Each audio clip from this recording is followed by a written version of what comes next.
जय श्री राम सबको। मैं गीता भारद्वाज एडवोकेट। आज का जो मेरा विषय है वो है कोविड के आफ्टर इफ़ेक्ट्स। मैं आफ्टर इफ़ेक्ट्स इसलिए बोल रही हूँ क्योंकि कोविड की दूसरी लहर को हमने मोर और लेस मात दे ही दी है।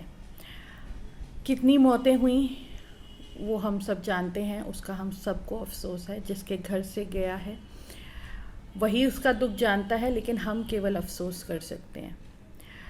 लेकिन जो जीवित हैं उनको बचाना हमारा परम उद्देश्य है, परम लक्ष्य है। आज मैं बात करने वाली हूँ एक ऐसी बीमारी की जो जनरली कोविड के बाद लग रही है, लेकिन ऐसा कोई साक्ष्य हमारे पास नहीं है कि कोविड के कारण ये हो रही है। इस बीमारी का नाम है म्यूकर माइकोसिस, जिसको कि साधारण भाषा में ब्लैक फंगस इन्फेक्शन और हिंदी में काला फफूंद संक्रमण हम कह सकते हैं।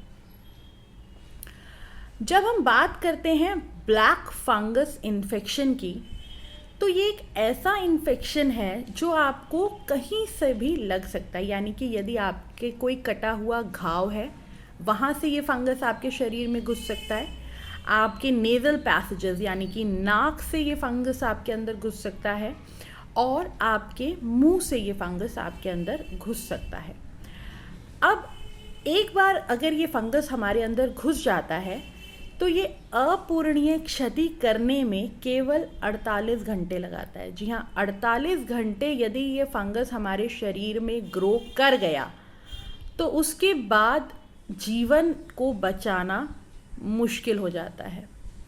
दवाइयाँ हैं, लेकिन जैसा कि अभी हमने कोविड काल में देखा कि दवाइयों की कितनी कमी हो गई थी, कितनी किल्लत हो गई थी, और वही हाल इस दवाई का भी है। क्योंकि ये जो इन्फेक्शन है, ये जो फफूंद है या ये जो फंगस है, ये अपने आप में बहुत कमज़ोर परजीवी है।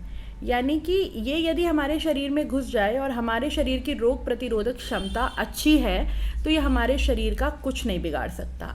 लेकिन यदि हमारे शरीर की रोग प्रतिरोधक क्षमता कमज़ोर है तब ये हम पर हावी हो जाता है। हावी इस हद तक हो जाता है कि ये हमारी जान लेकर ही मानता है। तो हमें क्या करना है? इससे बचाव करना है। कहते हैं ना, prevention is always better than cure. यानी कि बचाव जो है वो चिकित्सा से हमेशा ही अच्छा होता है। बचाव के लिए हमें क्या करना है? बचाव के लिए हमें ये करना है कि हमारे घर की जितनी भी सीलन वाली जगहें हैं, जहाँ जहाँ हमें दिख रहा है कि सीलन आ रही है, वो बहुत अच्छी जगह होती है जहाँ पे ये फंगस या ये फफूंद ग्रो करता है। उस सीलन वाली जगह को या तो आप सुखा दें, यदि सुखाना पॉसिबल नहीं है तो आपने मार्केट में देखा होगा एक हाइपो की कैन अवेलेबल है, जिसको हाइपो कहा जाता है, हाइड्रोजन पेरोक्साइड या ब्लीचिंग एजेंट।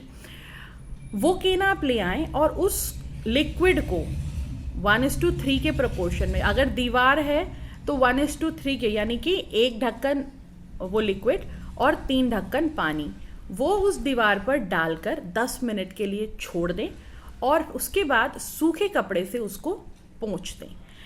ये जो लिक्विड है, hydrogen peroxide, hypo, bleaching agent या सोडियम बाइकार्बोनेट, ये बहुत सक्षम है इस फफूंद की ग्रोथ को रोकने के लिए। देखिए, भारत जैसे देश में जहाँ पर 6 ऋतुएं आती हैं, वहाँ पर घरों की सीलन को यदि हम रोक पाएँ तो हम इस फफूंद की ग्रोथ को रोक पाएंगे और ज़्यादा से ज़्यादा ज़िंदगियों को बचा पाएंगे।